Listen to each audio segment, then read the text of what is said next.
You are listening to Bedtime Dreamy Tales. Please make sure you have smashed that like button and subscribe to our channel for new story. Story title, Hansel and Gretel.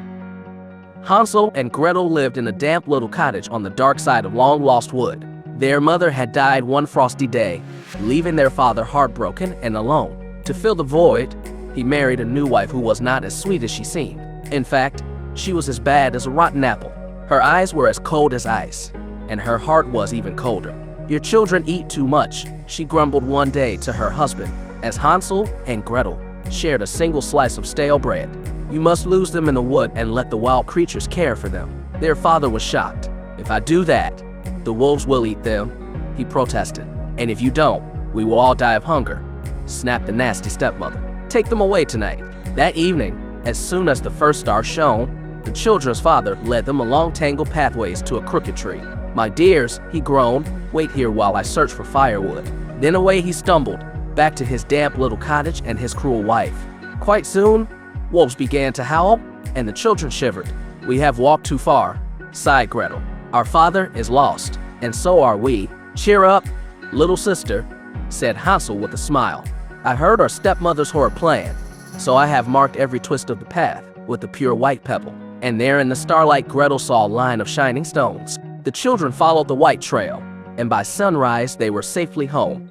But their stepmother's smile was as cold as winter rain. "Husband," she hissed, "see how your two pests torment me. Tonight you must lose them forever." The next night, the stepmother gave each child a morsel of stale bread, and when their father led them through long-lost wood, they followed him sadly.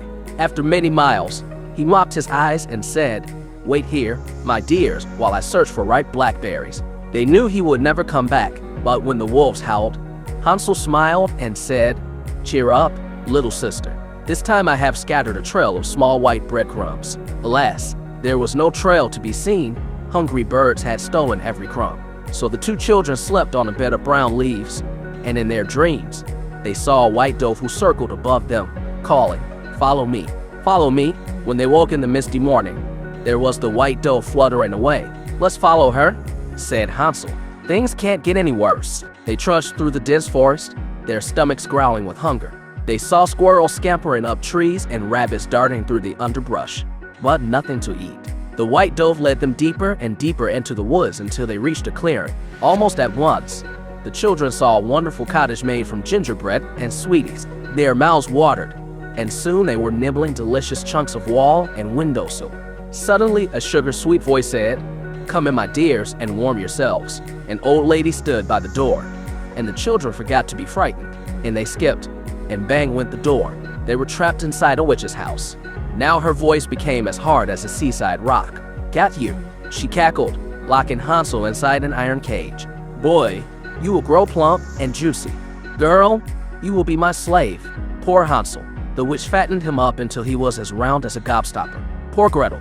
She ate nothing but scraps from the cat saucer and was made to do all the chores. She scrubbed floors, washed dishes, and cooked meals, all while the witch kept an eye on her with her piercing, wicked gaze. At night, when the witch was snoring, Gretel whispered to Hansel, "We must escape." "But how?" Hansel, ever the clever one, replied, "We must bide our time, sister. When the moment is right, we will outsmart her." Days turned into weeks, and the witch's hunger for Hansel grew. She would pinch his arms and legs, licking her lips in anticipation. Almost ready, she would mutter. At last, the witch shrieked, "Girl, build up the fire. I want boy pie for my tea." "I'm very sorry," said Gretel politely, "but I have never cooked a boy pie before. Do you think the oven is hot enough?" The witch stamped her foot and peered into the oven. "It's hot, hot, hot," she screamed, and no wonder.